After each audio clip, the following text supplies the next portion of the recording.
Alors, on est sur une épreuve que nous connaissons déjà tous.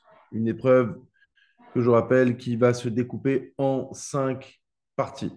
Et c'est la chose que vous devez connaître instantanément, c'est que nous allons avoir une épreuve qui se découpe en 5 parties. Alors, je rappelle avant de commencer de parler à l'épreuve que pour la plupart d'entre vous, vous avez dû étudier ces 12 chapitres que vous voyez au tableau. Alors évidemment, selon les livres, selon les professeurs, selon les modalités, ça peut être 10 chapitres, 11 chapitres, 12 chapitres, mais vous devrez trouver par contre les 5 thèmes. Et c'est sur ces 5 thèmes que je veux vraiment qu'on s'arrête 30 secondes dessus parce que vous allez voir que le jour de l'examen, on va avoir exactement la même chose. Nous avons 5 thèmes. Premier thème, c'est ce qu'on appelle l'introduction au management, où vous allez devoir caractériser l'entreprise. C'est quoi une entreprise? C'est quoi comme entreprise? Est-ce que c'est une SARL? Est-ce que c'est une EURL? Est-ce que c'est une SASU? Est-ce que c'est une entreprise financière? Est-ce que c'est une entreprise non financière? Est-ce que c'est une bancaire?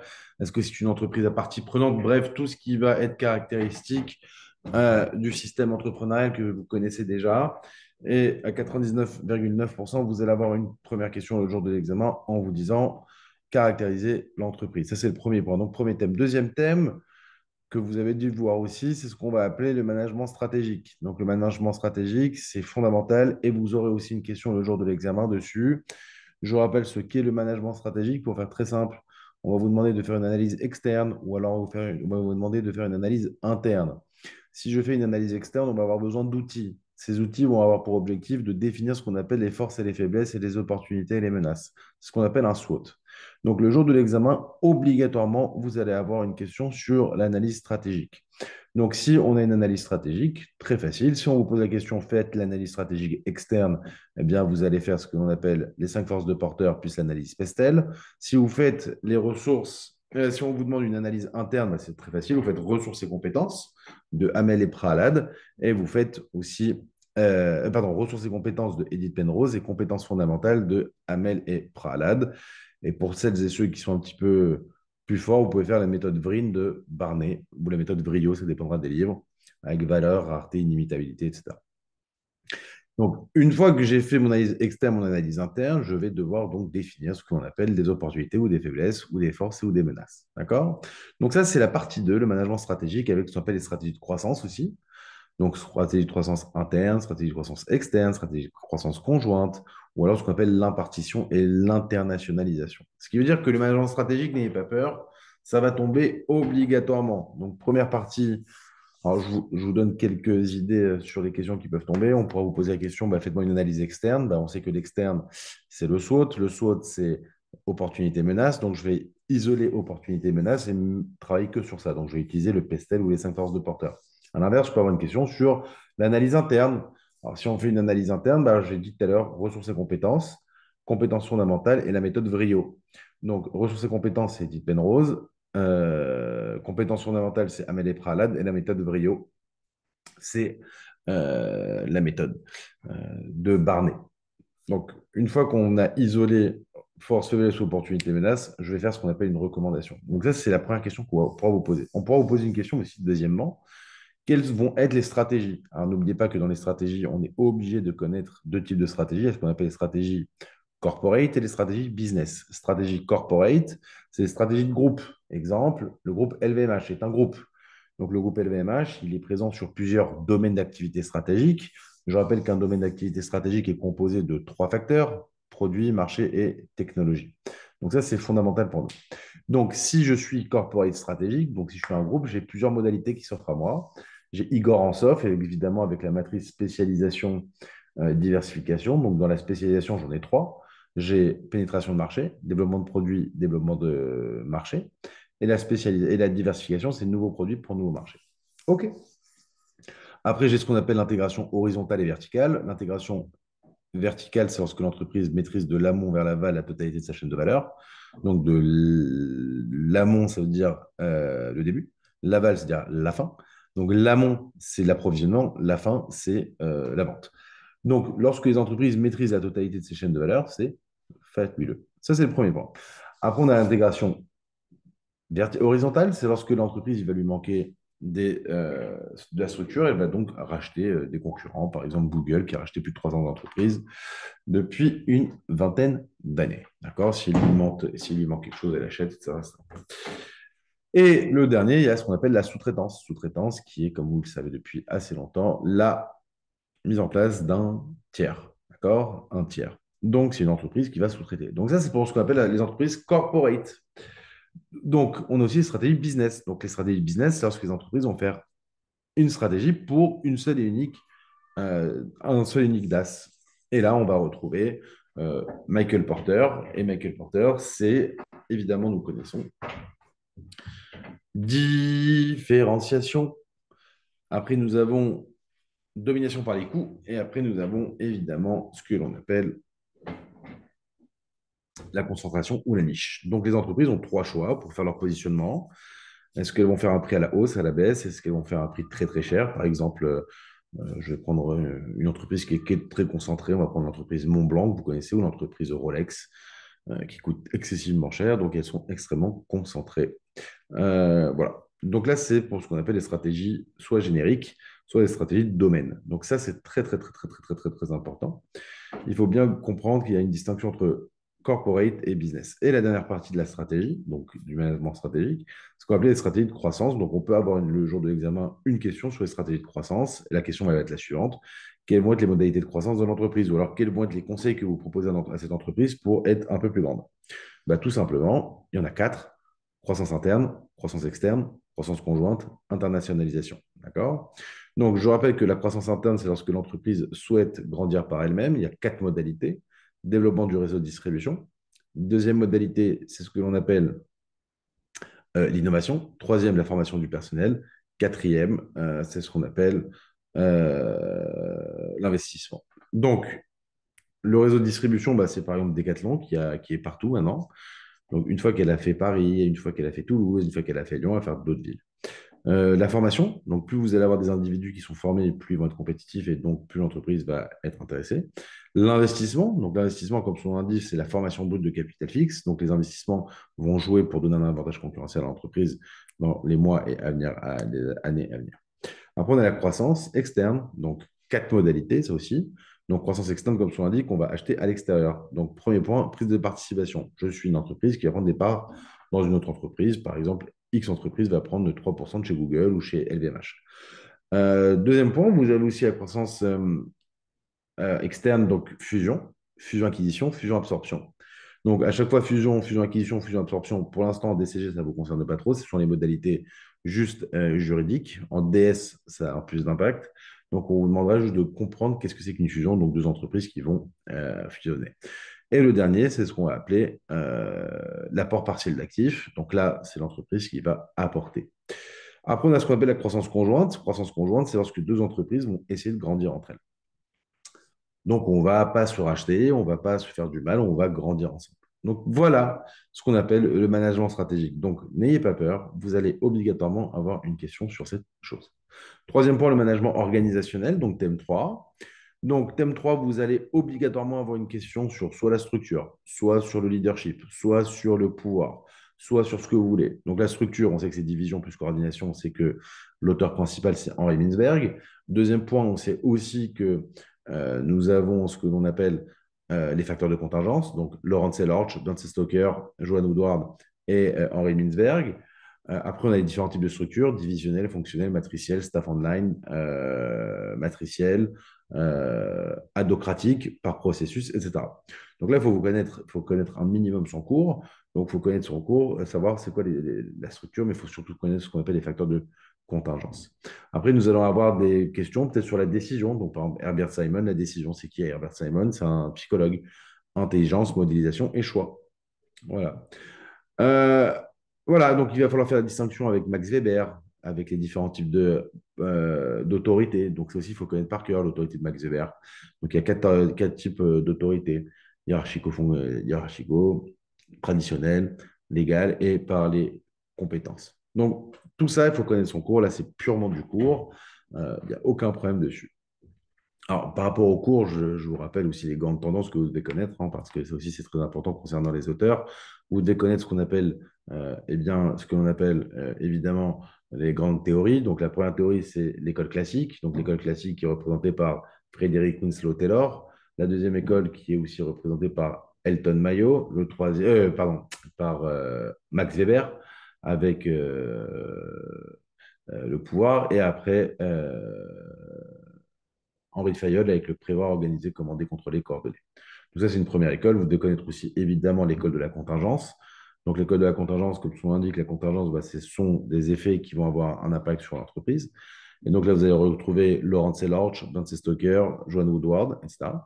Troisième école que vous devez aussi connaître parfaitement, c'est ce qu'on appelle l'école des relations humaines. Donc là, c'est obligatoire, ça peut être une, théorie, une question sur la théorie de la motivation. Donc là, vous êtes obligé de ressortir ça.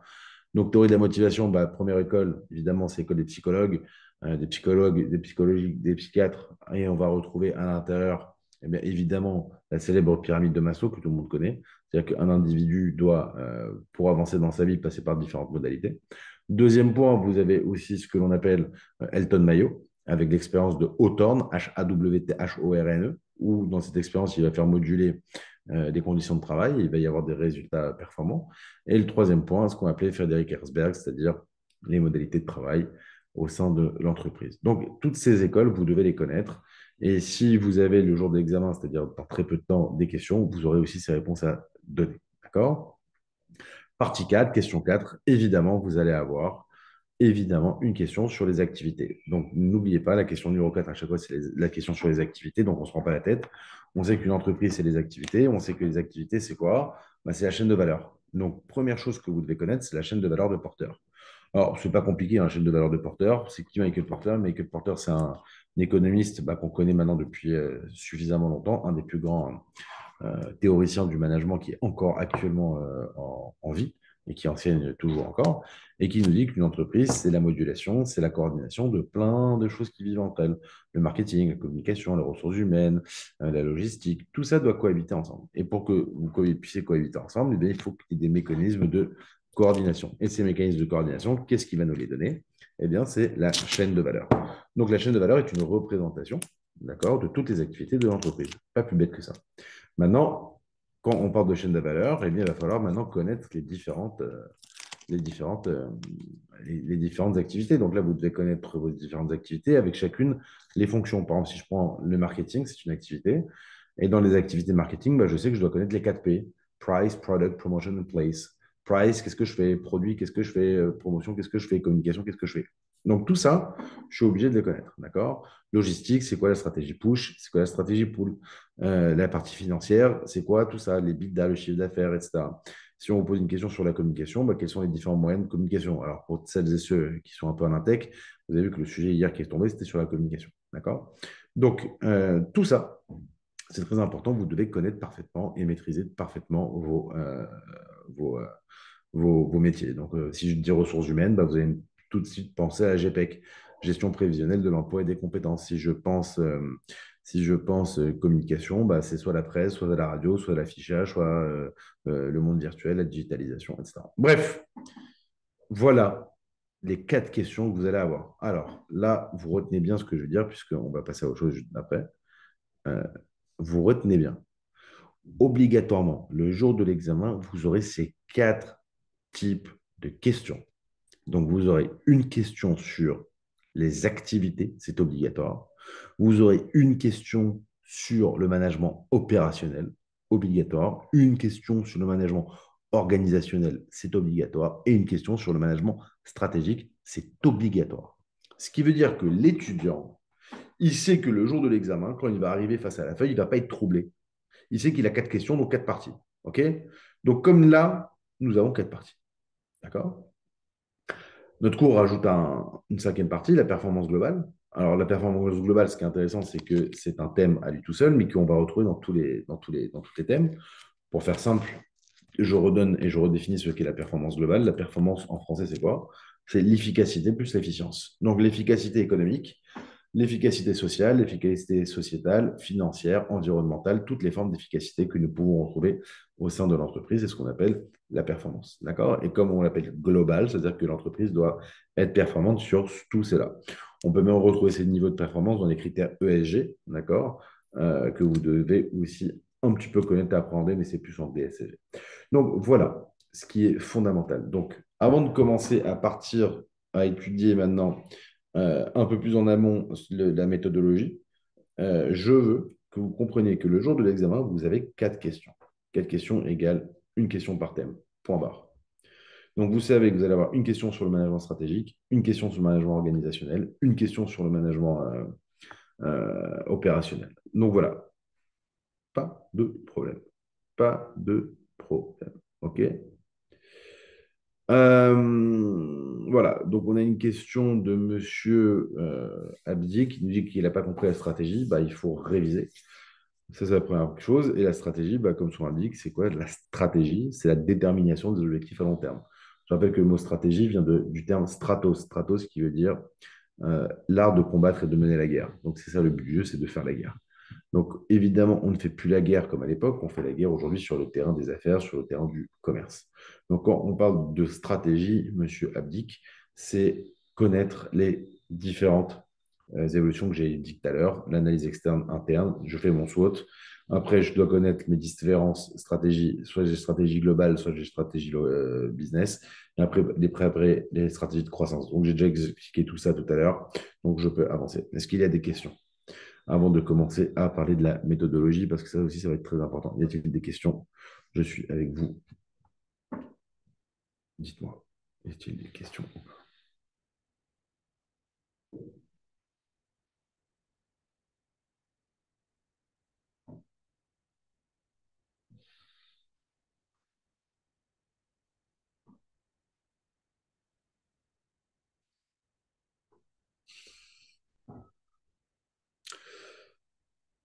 Alors, il n'y a pas de questions. Alors, s'il n'y a pas de questions, c'est que nous allons passer à la partie de la méthodologie. Alors, messieurs, dames, ouvrez bien vos oreilles, parce que ce qu'on va faire aujourd'hui, c'est fondamental.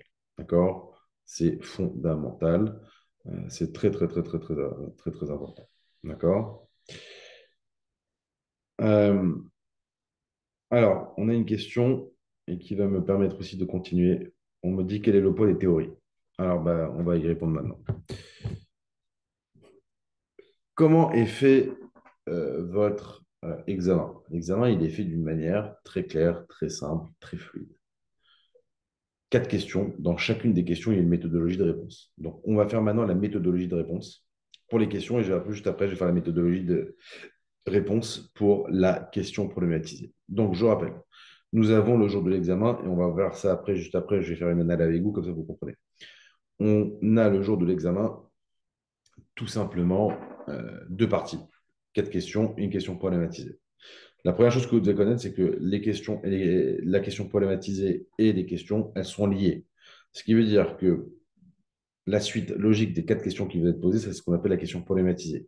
Ce qui veut dire que si demain vous avez une question sur EDF, eh ben, ça sera EDF. Si vous avez une question sur Louis Vuitton, ça sera Louis Vuitton. Si vous avez une question. Donc, n'allez pas me chercher dans l'introduction de la question problématisée des choses qui viennent de nulle part. Donc, on va revoir la méthodologie. Donc, écoutez bien maintenant, on va voir la méthodologie. Donc, je rappelle que le jour de l'examen, déjà, vous devez faire des réponses longues. On n'est pas sur des réponses à 5-6 lignes. D'accord? On n'est pas sur en troisième ou en quatrième. D'accord? On est sur des réponses longues. Ce qui veut dire que le jour de l'examen, on attend de vous que vous connaissiez parfaitement ou alors que vous connaissiez bien votre cours. Ça, c'est la première chose. Deuxièmement, on va vous demander une trentaine de lignes par réponse, entre 20 et 30 lignes. Tout dépendra comment vous écrivez, de la propreté de la question et surtout comment vous allez présenter. Donc, n'oubliez pas que la présentation, il y a 2 à 3 points qui sont donnés au correcteur concernant la correction, concernant la syntaxe, concernant la présentation, concernant la propreté, concernant la grammaire. Donc ça déjà, c'est très très très important. Vous devez faire les choses de manière extrêmement propre. Ça, c'est le premier point. Deuxième point, qui est extrêmement aussi important pour nous maintenant, c'est la méthodologie de la résolution des questions. Comment fait-on pour résoudre une question? Ben là, vous allez tous noter. Premier point, pour résoudre une question, ben je recontextualise. Donc, imaginons la question numéro 1, c'est caractériser l'entreprise, je ne sais pas moi, Doctolib. Eh ben, vous expliquez c'est qui Doctolib. Donc, Doctolib est une entreprise de logiciels informatiques qui a pour objectif de mettre en œuvre et de mettre en place la relation entre les individus concernant la prise de rendez-vous. Premier point. Donc, je recontextualise toutes les questions. Deuxièmement, une fois que j'ai recontextualisé, eh bien, je vais commencer à définir les mots-clés. C'est obligatoire de définir les mots-clés. Donc, si on a un terme qui s'appelle stratégie, bah, je définis c'est quoi la stratégie. Si j'ai une question qui s'appelle le pouvoir, je définis le pouvoir. Si j'ai une question, c'est quoi le marketing, je définis le marketing. Et une fois que j'ai fait recontextualisation, définition des termes du sujet, je vais amener vers moi les auteurs. Je répète, j'amène vers moi les auteurs. Donc, toutes les questions ne nécessitent pas d'auteurs, mais aussi beaucoup de questions qui vont nécessiter deux auteurs. Ce qui veut dire que on attend de vous deux choses. On attend de vous, un, la connaissance pratique, deux, la connaissance théorique, mais surtout aussi la cohérence, des choses universitaires. Donc, il va y avoir les auteurs. Donc, à un moment donné, vous serez obligé de citer les auteurs. Une fois que j'ai fait le un, 2, 3, je passe au 4. Et là, le 4, c'est je vais utiliser tous les documents que j'ai à ma disposition pour répondre. Et ça, c'est fondamental. J'utilise les documents. Et à la fin, je conclus. Voilà la méthodologie pour les questions de cours. Donc, petit 1 pour la première question de cours, je recontextualise. Deuxièmement, j'explique de manière claire c'est quoi la définition des termes. Troisièmement, j'y amène des auteurs. Quatrièmement, là, j'utilise mes documents. Et avec mes documents, je vais commencer à répondre à la question. Et je vais justifier. Donc, n'oubliez pas, les réponses sont dans le document. Ce qui veut dire que vous êtes obligé de justifier. Obligé de justifier vos réponses. D'accord? Et dernier point, vous concluez. Est-ce que c'est clair, net, précis pour la question concernant ça?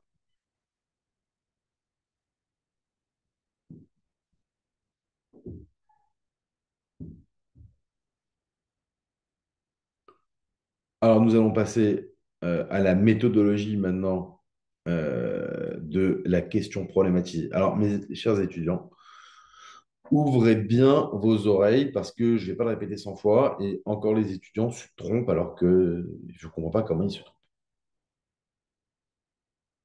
Le jour de l'examen, le jour de l'examen, vous avez une question problématisée. Donc, vous ne prenez pas la tête, il faut que la question problématisée, donc, elle fasse déjà une feuille double. Donc, déjà sur la longueur, à chaque fois, on me demande, mais il faut combien? Ben, il faut quelque chose de long. Il faut quelque chose de long, tout simplement. Donc, on part sur déjà une feuille double. Ça, c'est le premier point. OK. Deuxième point, il y a une méthode qui est claire, nette et précise. Une question claire, nette et précise. Donc, vous marquez. Premier point de la question problématisée. Vous marquez recontextualisation plus note de synthèse de l'entreprise. Vous y entendez bien?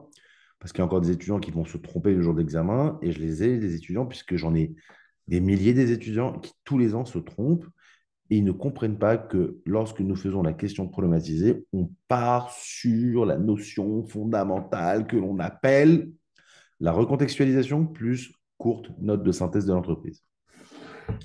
Donc, qu'est-ce qu'on appelle la recontextualisation? Ben, recontextualisation, c'est si on vous parle du Covid, dans le texte, il va y avoir plein d'éléments qui vont arriver. Ben, on va vous parler du Covid, ben, ok, on va vous parler du Covid. Donc, si l'entreprise Louis Vuitton est en train de s'internationaliser en Chine, ben, vous pourrez parler de l'entreprise Louis Vuitton qui est en train de s'internationaliser en Chine. Donc déjà, vous recontextualisez, c'est-à-dire vous allez remettre l'entreprise, remettre la problématique dans le contexte. Donc déjà, ça vous fait 4 à 5 lignes. Deuxième point, vous faites une note de synthèse, c'est-à-dire une courte note de synthèse de l'entreprise qui est présentée. Donc forcément, bah, si c'est une entreprise qui s'appelle Louis Vuitton, bah, vous allez partir de Louis Vuitton et va vous dire que Louis Vuitton, c'est X temps de chiffre d'affaires. C'est une entreprise qui est cotée au CAC 40. C'est une entreprise qui a tant de ressources humaines, tant de ressources matérielles, tant de ressources financières, tant de recherche, de labo, de développement, d'innovation, tout ce que vous voulez. OK. Une fois que j'ai fait la recontextualisation, une fois que j'ai fait ma courte note de synthèse, je suis déjà à une dizaine de lignes, voire 15 lignes. Après, je vais commencer à quoi? Bah, à problématiser. Donc, je reprends la problématique, soit je la reformule, soit je la reproblématise, soit je la reprends telle qu'elle.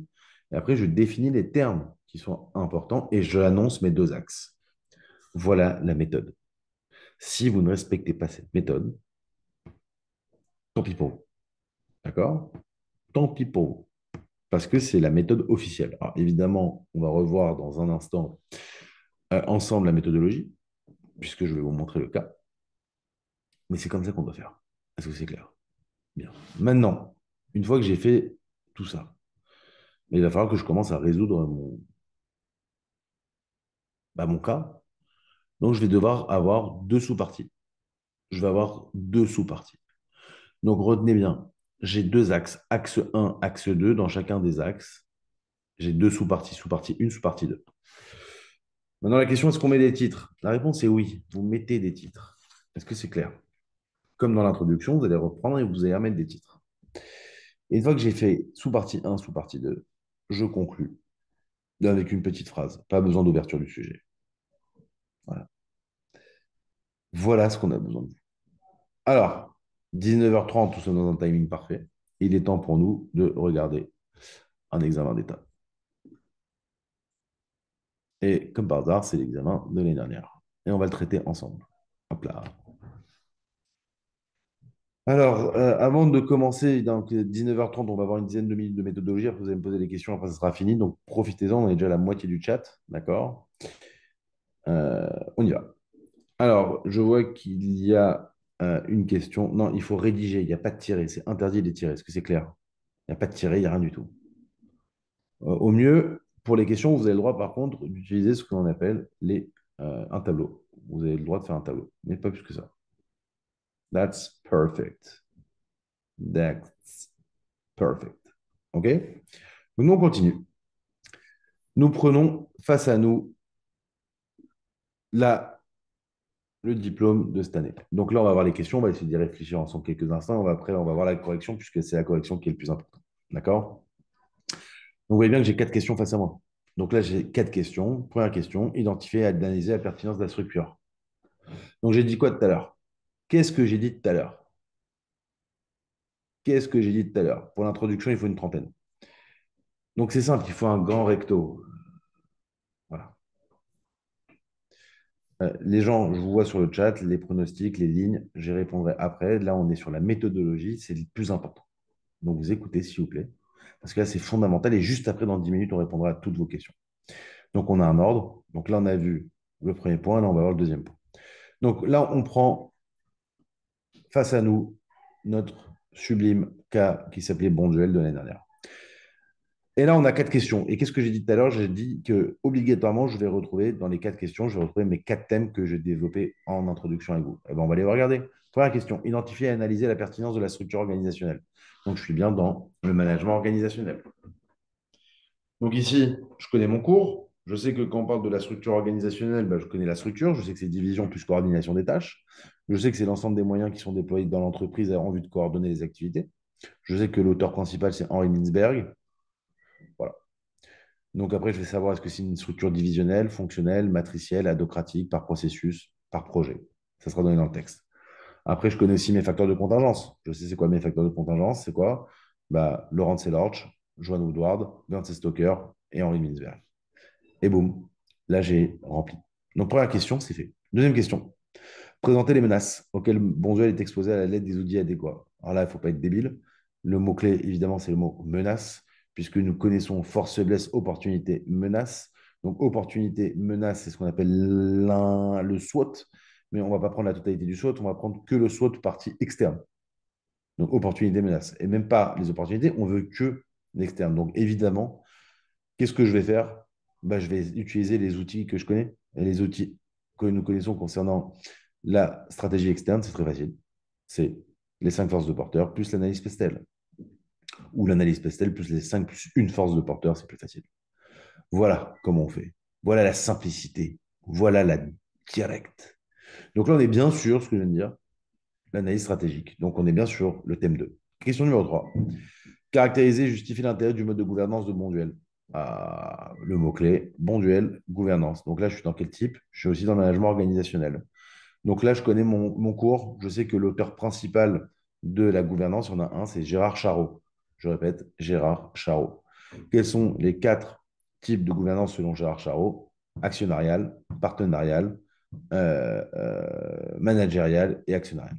Voilà les quatre définitions. Donc, je définis. Alors, n'oubliez pas, à chaque fois que je vais avoir une question, il faut toujours mettre en général donc la justification, mais la justification, comme son nom l'indique, c'est quoi en français la justification?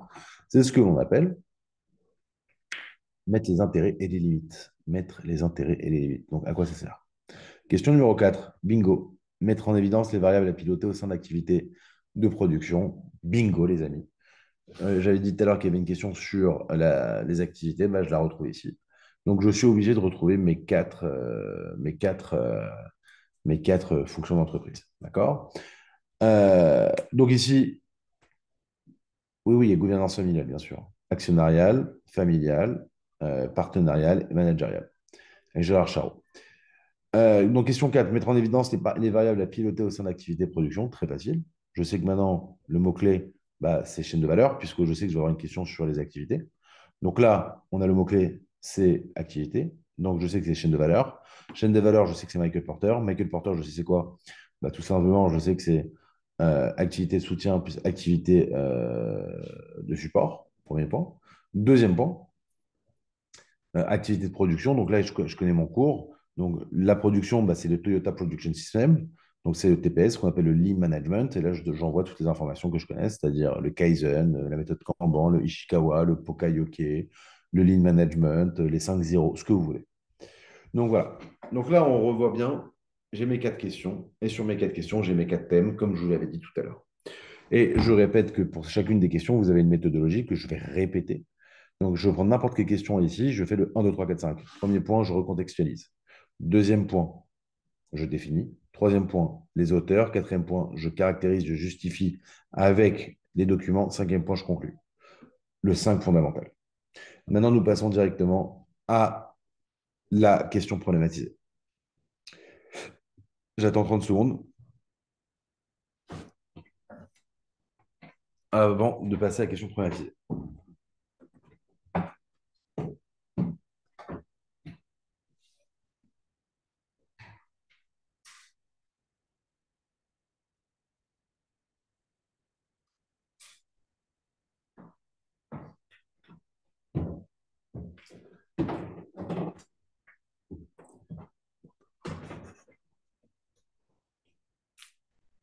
Alors, on y va pour la question problématisée, messieurs, dames. Je répète. Donc, ici, c'est comment la raison d'être de Bonduel est au service de son management. Donc là, question assez sympathique. Donc, la raison d'être. La raison d'être, c'est de dire pourquoi elle existe. Pourquoi elle existe? Qu'est-ce qui nous définit ça? C'est Peter Drucker. Donc, tout de suite, je sais que c'est Peter Drucker, puisque Peter Drucker nous dit qu'il y a trois finalités de l'entreprise. Les trois finalités, c'est économique, donc il faut faire de la business. Deuxième, c'est la satisfaction client. Troisième, c'est la RSE, responsabilité sociale. Donc là, on est sur un thème de responsabilité sociale. Puisque la raison d'être de Bonduel, c'est-à-dire pourquoi elle existe. Ouais, il faut voir le texte, mais elle existe parce qu'elle veut nourrir la planète de manière durable et intéressante et intelligente. D'accord? Donc ça, c'est la raison d'être, c'est-à-dire pourquoi elle existe Bonduel. Au service de son management, c'est-à-dire au service de sa gestion d'entreprise. Donc, on connaît les différentes écoles de management, donc on y est. Donc, ce qui va m'intéresser ici, c'est de bien comprendre, non pas l'introduction, c'est pas de comprendre fondamentalement la réponse, c'est de comprendre la méthode, puisque tout n'est que méthode le jour de l'examen.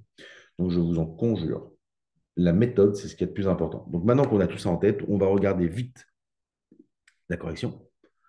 Et pour regarder ensemble la correction, d'accord? On y va. Hop, hop, hop. C'est le plus important puisque c'est dans la méthode. Donc, encore quelques minutes. Et après, je passe au pronostic et je passe évidemment avec vous à vos questions. Alors voilà. Donc là, on est sur la correction.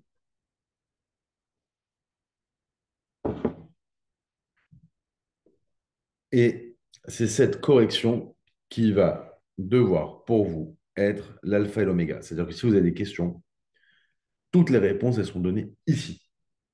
Ici, ici, ici, ici, ici, ici, ici. Est-ce que c'est clair? C'est-à-dire que vous allez chercher la correction sur Internet et là, on vous donne beaucoup d'informations. Donc, je vais zoomer un tout petit peu.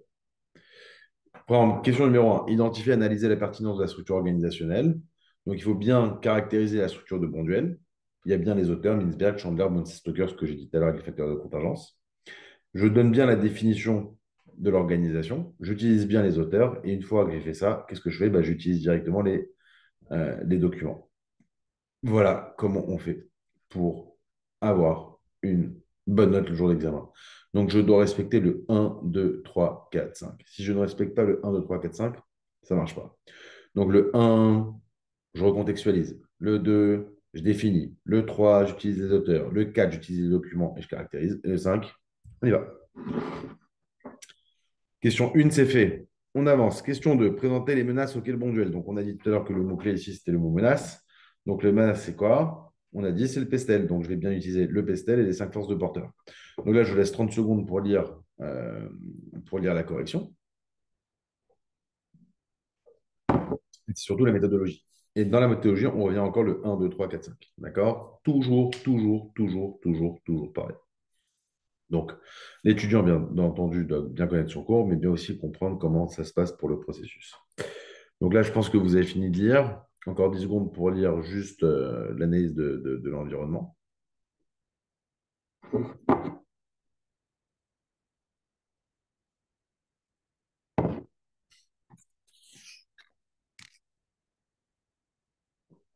Allez, go. Donc, vous avez le pestel, vous avez les 5 forces de porteur, vous définissez les trucs, ça. Donc, ici, question numéro 3 sur la gouvernance, bah, comme son nom l'indique, c'est bien Gérard Charot. Donc, on est bien sur les différents types de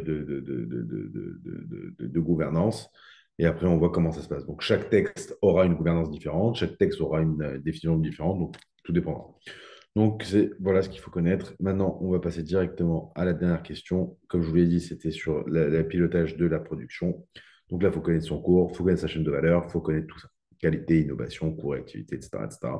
Donc, c'est des choses assez simples, assez claires que vous maîtrisez. Maintenant, ce qui va le plus important, c'est là.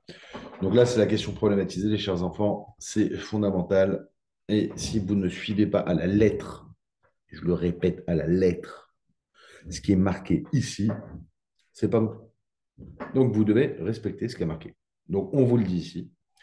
Un préambule introductif avec l'intervention, avec l'entreprise, avec l'explication des termes du sujet et avec l'annonce du plan. Donc ça, avant de dormir, vous voyez, vous faites un petit post-it, et vous mettez 1, 2, 3, 4 pour l'introduction. Parce que de cette introduction va donner l'impulsion sur tout le reste. Donc c'est ça qui est fondamental. C'est fondamental. Alors, on y va. Alors là, on y va. Et là, on va prendre le temps. Il est 40, il nous reste 10 minutes. On est très très bien. C'est marqué à gauche, là, vous voyez, à gauche. Dans le premier carré, c'est marqué contextualisation de la problématique. Eh bien, moi, le jour de l'examen, je marque sur ma copie contextualisation. Je marque courte synthèse ou spécificité de l'organisation.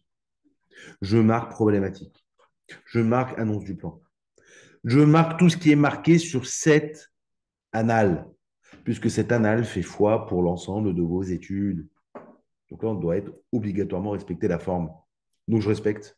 Donc là, je vous invite à lire pendant 30 secondes la contextualisation et l'ensemble de la page. J'attends.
Bien. Donc là, on est parfait. Donc, contextualisation, c'est fait. Spécificité de l'organisation. Donc là, pour la spécificité de l'organisation, c'est facile. Vous faites une synthèse de toutes les informations clés. Après, j'explique les concepts. On explique qu'évidemment, il faut bien expliquer un jour ou l'autre les concepts. Et on relie. Vous expliquez c'est quoi le concept de l'entreprise.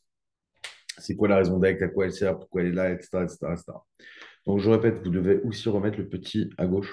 Donc, soit vous le mettez en titre, d'accord, le 1, 2, 3, ABCD de votre truc, soit vous le mettez à gauche comme ils ont fait. Vous mettez dans la marge, explication des concepts clés du sujet. Donc, vous avez 30 secondes pour lire le sujet, s'il vous plaît.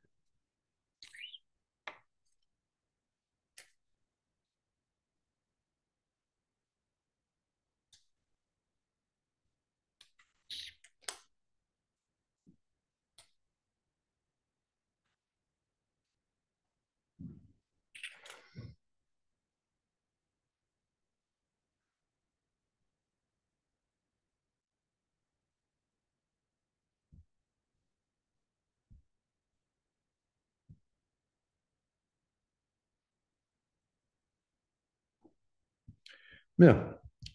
Et après, qu'est-ce que je fais? Évidemment, je problématise et j'annonce mon plan. Alors, regardez bien. Le plus important à comprendre, le plus important à comprendre, c'est proposition. Donc, vous devez faire deux axes, axe 1 et axe 2. Et ça, c'est fondamental. Axe 1, axe 2, axe 1, axe 2. Et sous-partie 1, sous-partie 2, avec à chaque fois un titre. Donc, vous voulez avoir une bonne note? Vous voulez avoir tout ça? Vous suivez ce que je viens de vous dire. Il n'y a plus de problème. Et là, d'un coup, tous vos problèmes sont partis. Donc là, on vient de clôturer. Hop, je suis à vous pour les questions. On y va pour les questions. Envoyez-moi de la question, s'il vous plaît. Envoyez-moi de la question. Alors, on me demande, est-ce qu'on oublie, est-ce qu'on a, on a des points en moins si on oublie les auteurs? Non, mais il faut les mettre. Donc, il y a des questions qui nécessiteront obligatoirement des auteurs. Donc là, si vous ne les mettez pas, c'est sûr qu'on va vous sanctionner. Il y a des questions où il y a moins d'auteurs qui sont demandés. D'accord? Mais l'étudiant doit savoir que c'est et théorique et pratique. Donc, théorique, bah, c'est les auteurs. Donc, oui, il nous faut des auteurs. Est-ce que j'ai d'autres questions? Je veux des questions, je veux des questions. Si on saute une ligne, au lieu de marquer les points, nous avons les points ou pas? Euh, Si on saute une ligne au lieu de marquer les points. J'ai pas compris. Oui, vous pouvez sauter une ligne, si vous voulez. Dans tout cas, il faut un alinéa. Voilà, c'était ça la bonne réponse, c'est un alinéa. C'est quoi les activités en question? Bah, les activités, c'est très facile. CAFT, truffe, qui s'appelle. Donc, les activités, c'est activités de support, de soutien, c'est commercialisation, c'est logistique interne, externe, c'est le marketing, c'est les ressources humaines, c'est la chaîne de valeur, tout ça.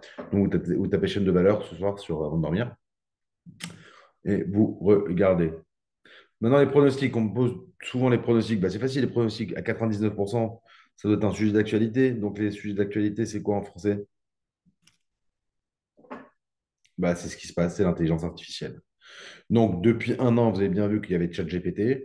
Donc, ChatGPT, c'est l'intelligence artificielle. Donc, c'est soit la blockchain, soit ChatGPT, soit le métavers, soit Google, soit. Donc, ça sera, à mon avis, un sujet sur la technologie. Donc, j'en suis quasiment sûr avec mon nez. Ça va être un sujet sur la technologie. Donc, qui dit technologie dit patrimoine technologique. Qui dit patrimoine technologique dit innovation de rupture. Innovation de rupture dit innovation incrémentale et évidemment dit Schumpeter avec les cinq différents types d'innovation. Voilà. Donc, moi, je suis plutôt assez confiant sur un sujet, sur l'intelligence artificielle, sur ça, quelque chose comme ça.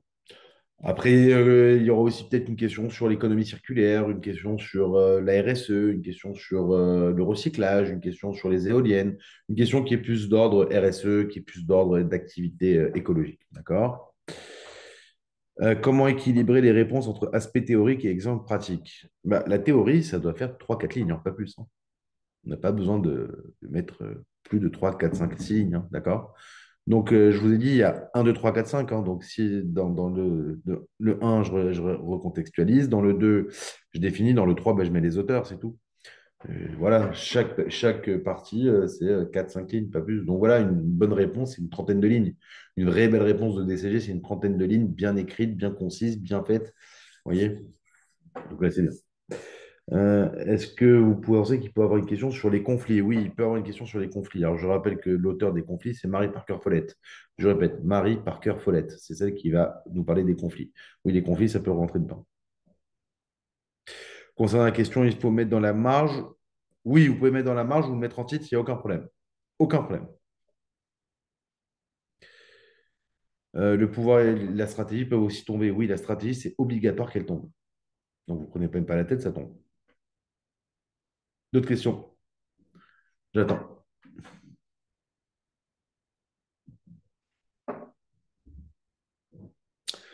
Y a-t-il d'autres questions, s'il vous plaît, avant que nous clôturons le chat?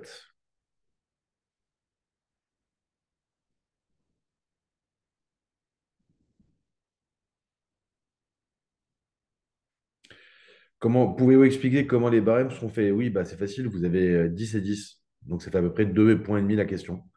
Donc, sur les 2,5 points la question, bah, si déjà vous avez un point sur le processus, sur la méthode, sur la structure de vos réponses. Après, c'est comment vous formulez la syntaxe, la grammaire. Donc, c'est très facile à comprendre. Pour on doit utiliser d'autres entreprises comme. Non, non, non, on n'utilise pas d'autres entreprises dans l'exemple. C'est interdit, je l'ai répété 100 fois. on n'utilise pas d'autres entreprises. Donc, si on parle de Louis Vuitton, on parle de Louis Vuitton, on ne parle pas de EDF. On ne parle pas depuis la crise du Covid, on ne parle pas depuis 1945, on ne parle pas depuis 1973. Non, non, non, non, non. C'est clair.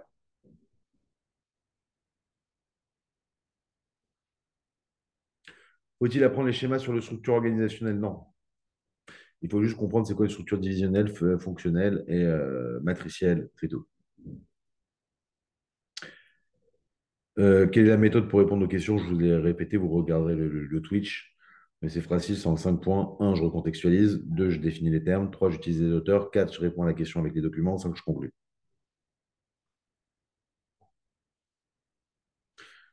La gestion des incertitudes, je ne crois pas, non. Comment éviter les hors-sujets? Bah, vous évitez pas les hors-sujets. Et pour ne pas éviter le hors-sujet, c'est très facile, vous définissez bien les thèmes. Et vous savez qu'il y a 5 thèmes à connaître. Donc, management stratégique, organisationnel, opérationnel, performance et introduction. Donc, si vous définissez bien, il n'y a aucun problème. Non, refaire toutes les annales n'est pas suffisant. Vous ne pouvez faire que les 4 dernières annales, puisqu'avant, ça ne vous concerne pas, il y a eu une réforme depuis. Donc, vous reprenez depuis 2021, 2023, 2022, 2021, 2020. C'est tout.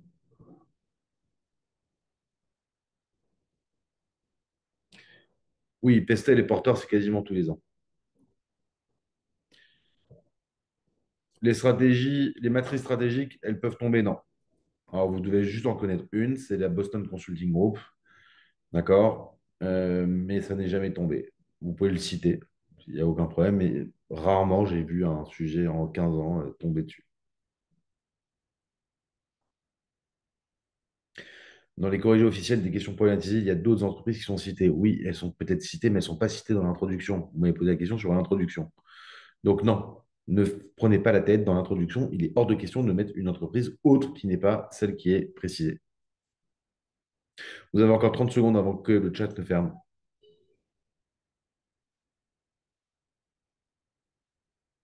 Ah, Siwar,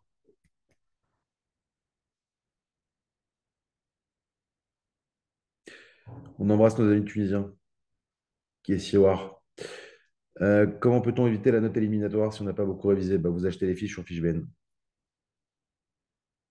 Oui, la motivation des salariés, ça peut tomber. Dans tous les cas, je vous l'ai dit et je le répète, vous avez 4 thèmes. Donc forcément, il y aura une question du pouvoir, une question de motivation, une question sur le leadership. Après, ça dépendra qu'est-ce qu'ils vont choisir. Évidemment, il y aura une question sur la stratégie. C'est facile.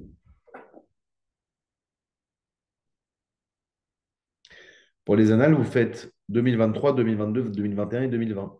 Rien d'autre avant. Parce qu'avant, il y a une réforme.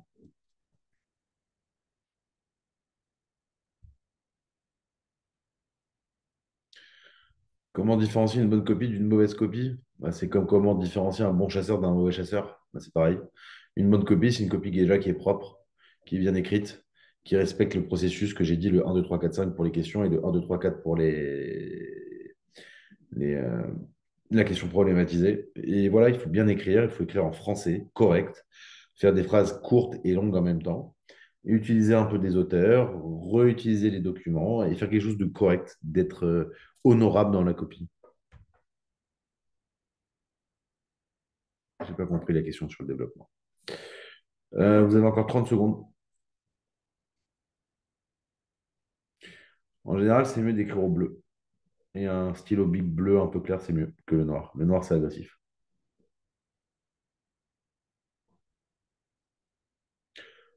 Dans tous les cas, vous écrivez bien, proprement, doucement. La méthodologie, c'est 50% de tout.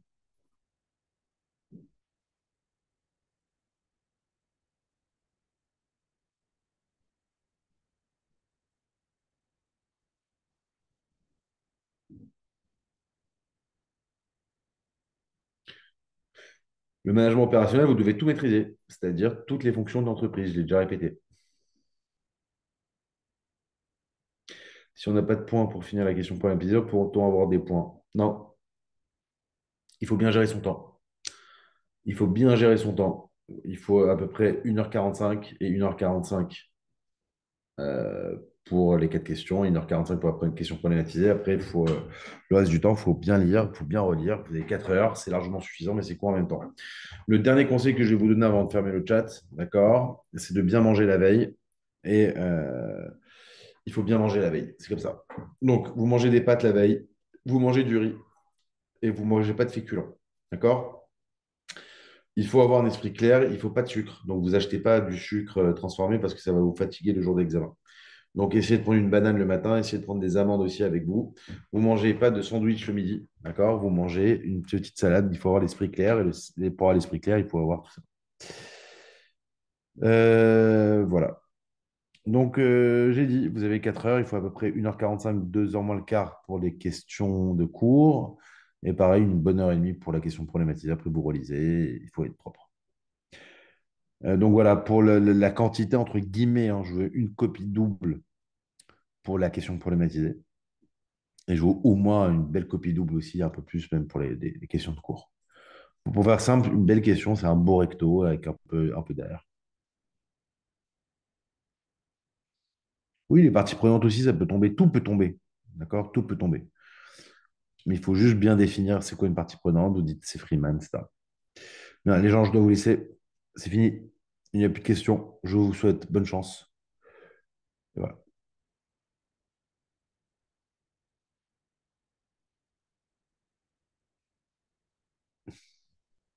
Pour la partie développée, vous avez dit de faire environ 2 feuilles doubles. Bah, une copie double. C'est un recto verso, ça fait 4 feuilles.